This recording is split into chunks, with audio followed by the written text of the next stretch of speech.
इंकलाब, इंकलाब, इंकलाब। जब भी जुल्म और जाति के खिलाफ आवाज उठानी होती है तो ये नारा बहुत जोर शोर के साथ हर एक हिंदुस्तानी लगाता है।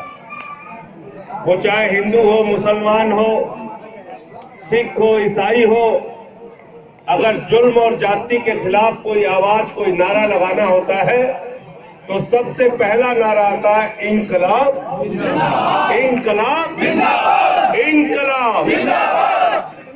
अभी मैं मुंबई गया था, मुंब्रा के एक मदरसे में मैंने पूछा बच्चों से, ये इंकलाब जिंदाबाद का नारा किसने दिया था? तो बच्चों ने कहा शहीद आजम भगत सिंह। किसी ने किसी और का नाम लिया, किसी ने किसी और का नाम लिया। मैंने उनको बताया मौलाना हजरत मोहानी ने इंकलाब जिंदाबाद का नारा दिया था। के खिलाफ, अंग्रेजों के खिलाफ जो नारा सबसे ज्यादा लगाया गया हिंदुस्तान के क्रांतिकारियों के द्वारा, वो नारा मौलाना हजरत मोहानी ने दिया था। इस बात को हमें नहीं भूलना चाहिए। इसलिए आज जो लोग सवाल उठाते हैं, देश की सत्ता पर बैठे हुए लोग, वो सांप्रदायिक लोग, वो अफवाह कंपनी के लोग जिनका काम दिन रात झूठ बोलना है, जिनका काम मंदिर और मस्जिद के सवाल पर हिंदू और मुसलमान को लड़ाना है, आज वो लोग देश की सत्ता में बैठे हुए हैं जो दिन रात नफरत परोसने का काम कर रहे हैं। उनके खिलाफ ये आम आदमी पार्टी खड़ी है जो मोहब्बत से नफरत को मारने का पैगाम लेकर आगे बढ़ रही है। इसलिए आप लोगों से कहने के लिए आया हूं, मैं हृदय से बधाई देना चाहता हूं इस क्षेत्र के लोकप्रिय विधायक भाई अमानतुल्लाह खान जी को कि आज लट्टन भाई को आपने आम आदमी पार्टी परिवार में शामिल किया। इतनी बड़ी तादाद में आप लोग यहाँ पर आए हैं, मुझे पूरा यकीन है, भरोसा है कि ओखला में इस बार और बड़ा इतिहास आप लोग बनाएंगे जैसे पिछली बार आपने बनाया। 2015 में अमानत भाई को बड़ी जीत आपने दी थी, इस बार उस जीत को और बढ़ाने का काम करना है अपने वोट की ताकत से। ये मैं आपसे अपील करने के लिए आया हूँ। और दूसरी बात मैं आपसे कहना चाहता हूँ, निवेदन करना चाहता हूँ, आज जो लोग देश की सत्ता पे काबिज हैं, ये भारतीय जनता पार्टी के लोग, ये अफवाह कंपनी के लोग, ये दिन रात झूठ बोलने वाले लोग, ये अभी चुनाव के पहले तमाम हथकंडे अपनाने का काम करेंगे। कभी कांग्रेस को आगे बढ़ाएंगे टीवी पे, कभी किसी और पार्टी को आगे बढ़ाएंगे, कभी कुछ पार्टियों को चुनाव लड़ाने की कोशिश करेंगे। सारा हथकंडा इनके पास है, लेकिन इस बार तय कर लेना, इस बार सांप्रदायिकता की, दंगे फसाद की राजनीति पे आपको क्या चलाना है? क्या चलाना है? झाड़ू चलाने का काम। झाड़ू फेरना है आप लोगों को, झाड़ू फेरना है। इसलिए क्या जो मुल्क के हालात हैं जिसकी चर्चा अभी कर रहे थे, मॉब लिंचिंग हो रही है देश में। ये देश आज जो देश धर्मनिरपेक्षता के नाम पे, गंगा जमुनी तहजीब के नाम पे जिसकी पहचान होती थी, वहां क्या हो रहा है? कहीं पहलू खान को पकड़ के मार दिया, कहीं तबरेज को पकड़ के मार दिया, कहीं अखलाक को पकड़ के मार दिया, कहीं किसी मुसलमान को दौड़ा के इसलिए मार दिया कि गाय का मांस ले जा रहा है। कोई प्रमाण नहीं, कोई जानकारी नहीं। जब जिसको आया मन पकड़ा, इकट्ठा हुए, भीड़ तंत्र काम कर रहा है, उनको पकड़ के मार दिया। लेकिन मैं आपसे कहना चाहता हूं, ये मारने वाले लोग ये किसी के सगे नहीं हैं। इस गलतफहमी में किसी को नहीं रहना चाहिए। ये ऐसे लोग हैं जिन्होंने सुबोध सिंह की भी हत्या की बुलंदशहर के अंदर। जो इंस्पेक्टर दंगे रोकने के लिए काम कर रहा था, उसको भी मारने का काम इन लोगों ने किया, उसको भी मारने का काम किया। इनके रास्ते में जो भी आएगा, वो चाहे हिंदू हो, मुसलमान हो, इनका काम है नफरत फैलाना। इनकी नफरत की आग से कोई बचने वाला नहीं है। आने वाले दिनों में सबके घरों में घुस घुस कर ये बवाल और दंगे कराने का काम करेंगे। इनके खिलाफ देश की संसद में जब भी मौका मिलता है आपका ये छोटा भाई आपकी आवाज को बुलंद करने का काम करता है। आगे भी करता रहेगा, क्योंकि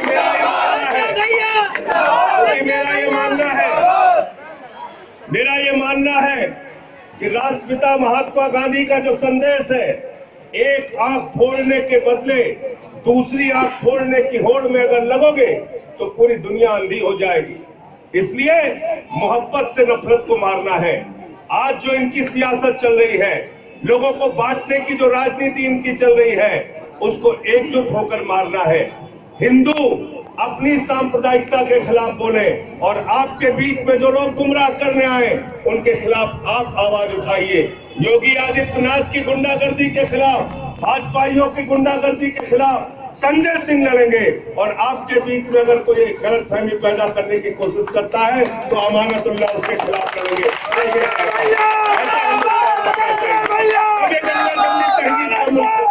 और मुझे खुशी होती है, मुझे बहुत प्रसन्नता होती है। अभी चर्चा हो रही थी, बातचीत हो रही थी, तो एक दिन सुबह सुबह इनका फोन आया। बोले संजय भाई, मॉब लिंचिंग से जो लोग मारे गए हैं उनके परिवारों से मैं गया, मिला, उनकी जो आर्थिक मदद हो सकती थी मैंने वक्फ बोर्ड के माध्यम से किया, लेकिन सुबोध सिंह को भी शहादत इस वजह से की गई क्योंकि वो दंगे फसाद को रोकना चाहते थे बुलंदशहर में। उनकी भी जान गई है तो उनके भी परिवार की मैं आर्थिक मदद करना चाहता हूँ। ऐसे सोच के आदमी को बदनाम करने की कोशिश जो लोग करते हैं, गलत बात है, गलत बात है।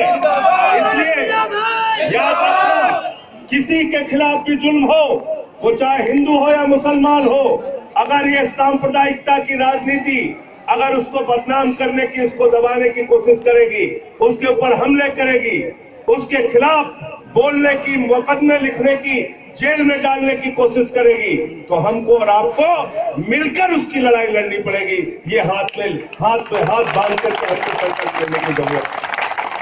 और बहुत खुशी होती है, ये वो मुल्क है 1 लाख के साथ जब मॉब लिंचिंग हुई, उनकी हत्या की गई, तो उस 1 लाख के समर्थन में 400 लोगों ने अपने अपने पुरस्कार वापस किए। किसी ने पद्मश्री वापस किया, किसी ने साहित्य का पुरस्कार वापस किया, किसी ने पद्म भूषण वापस किया, और उन 400 लोगों में 350 से ज्यादा हिंदू थे। ये इस मुल्क की पहचान है, ये इस मुल्क की पहचान है। जब भी इस देश के अंदर कोई नफरत फैलाने की कोशिश करेगा, मुसलमानों के खिलाफ जहर उगलने की कोशिश करेगा, मुसलमानों के खिलाफ दंगे फसाद भड़काने की कोशिश करेगा, उसके खिलाफ आवाज उठाने का काम हम जैसे लोग पूरी हिम्मत और बहादुरी के साथ करेंगे। पीछे रहने वाले नहीं हैं, क्योंकि हम अमन चाहते हैं इस देश में, हम शांति चाहते हैं इस देश में, हम ऐसी गवर्नमेंट चाहते हैं, केजरीवाल जैसी सरकार जो हमारे बच्चों को अच्छी एजुकेशन दे सके। हम ऐसी सरकार चाहते हैं जो अस्पतालों में फ्री इलाज दे सके, दवाएं मुफ्त दे सके। हम ऐसी सरकार दिल्ली के अंदर चाहते हैं जो सरकार 200 यूनिट बिजली फ्री हिंदुस्तान की कोई सरकार नहीं दे सकती, जो केजरीवाल ने करके दिखाया। दिल्ली के अंदर आज जो केजरीवाल जी की सरकार चल रही है, किसी ने नहीं सोचा होगा, यहाँ पे माताएं बहनें भी हैं, महिलाओं के लिए भैया दूज से हमने ऐलान किया दिल्ली में बस की यात्रा फ्री की जाएगी। ये फैसला हमने किया दिल्ली के अंदर। सभी 3 लाख सीसीटीवी कैमरे, 3 लाख सीसीटीवी कैमरे लगाए गए।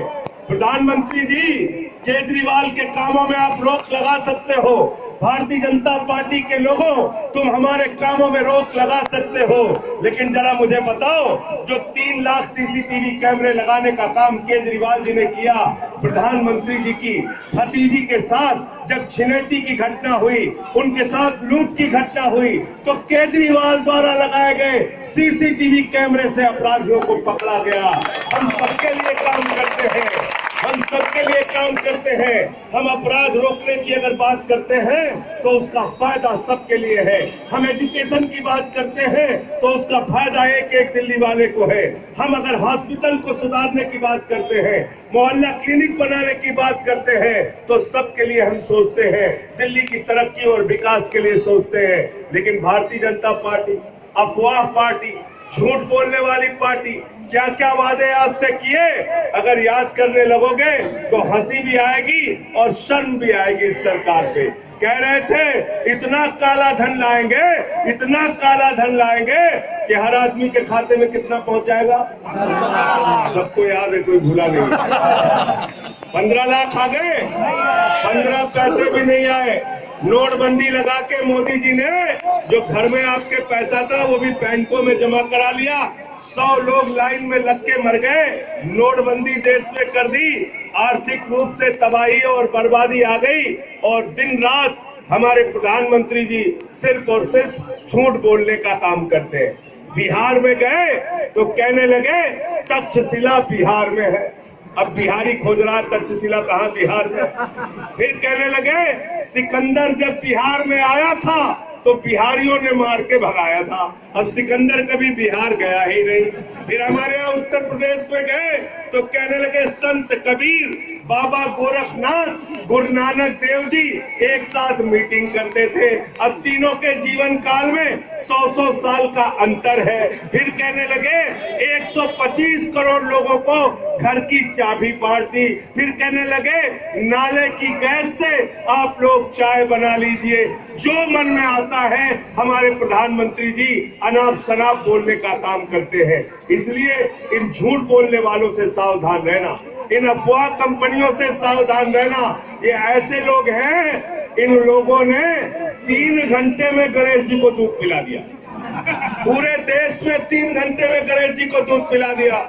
हमारे बगल में एक सेठ जी थे, उन्होंने कहा भाई हमारा तो दूध नहीं पिए। बोले सेठ जी पाप किए हो गए इसीलिए नहीं पिए। सेठ जी ने कहा नहीं हमारा भी दूध पिए। तो ये हालत है इनकी। ये ऐसे बेईमान लोग हैं, ऐसे तमाम झूठ फैलाने का काम करेंगे और आपके इलाके में हमेशा कांग्रेस को मजबूत बताएंगे। यहाँ आम आदमी पार्टी की चर्चा नहीं करेंगे, यहाँ कांग्रेस की चर्चा करेंगे। वो इसलिए करेंगे क्योंकि उनकी साजिश है वोट को बांटने की, उनकी साजिश है वोट को काटने की। और वही काम उन्होंने करके लोकसभा में आपने देखा क्या किया। इस बार सावधान रहना मेरे भाइयों, सावधान रहना।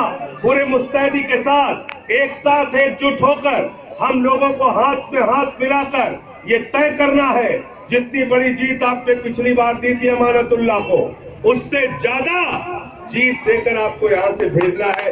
ये बात आप लोगों को। और फिर से एक बार मैं लट्टन भाई को बहुत बहुत बधाई देता हूँ, बहुत बहुत शुक्रिया। आप अपने साथियों के साथ, अपने परिवार के साथ आज आम आदमी पार्टी परिवार में शामिल हो रहे हैं। हर वक्त आपके साथ आम आदमी पार्टी खड़ी रहेगी। बहुत बहुत शुक्रिया। इंकलाब, इंकलाब, आम आदमी, आम आदमी, आम आदमी, आम आदमी। रिबन वाला रिबन।